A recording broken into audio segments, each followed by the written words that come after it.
Hello and welcome to this quick video. Now I'm making this video, and don't worry, we're going to get to this in a minute. This is the guts, the inside of my own TX16s. I was just trying to shoot a video, an updated one about trainer and head tracker setup on things like Edge TX, and I plugged the trainer cable in, so I was going to do it with a cable here. Plugged this cable into the port at the top and wasn't getting any joy at all, and it should just burst into life.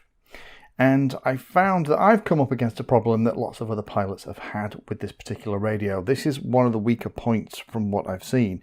This little connector here with these 4 pins, 1, 2, 3 and 4, is actually where it picks up the connections from the jack. Now this is a stereo jack, but you could use mono jacks.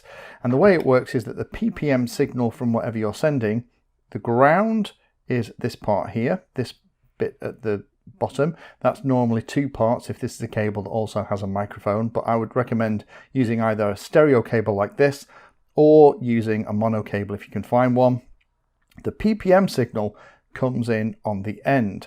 Now when you plug it into the radio, the 2 connections that you need to check are actually connecting to this signal are the ground should appear on here and the PPM should appear on here. My issue was the PPM signal wasn't being picked up, and it was because the little contact that was here had been bent up enough so that it now finally wasn't making contact with the tip of the connection. So all I did was get a piece of needle nose pliers like these and just very gently just push them in there to push the contact further down, and now it's all working.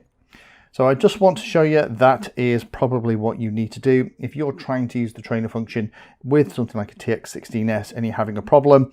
It's probably that connector there, the little pin here, the little piece that folds down into the connector, has probably been pushed up a little bit. I hope that RadioMaster make a better version of this. I've heard of quite a few people having this issue, which is why I'm also making the video as well. But that's the trick.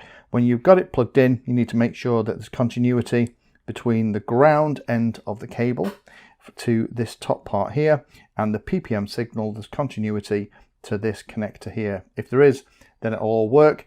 But what tends to happen is one of these connectors, usually this one here, just needs bending down a little bit so it makes contact with the cable. Thank you for spending your time today watching that video. You can find me in all the usual places on social media, and if you're trying to learn about a subject, then check out the playlist. All of my videos are organized into easy to follow playlists that if you're trying to learn a topic will take you from the basics right the way through to some pretty advanced stuff.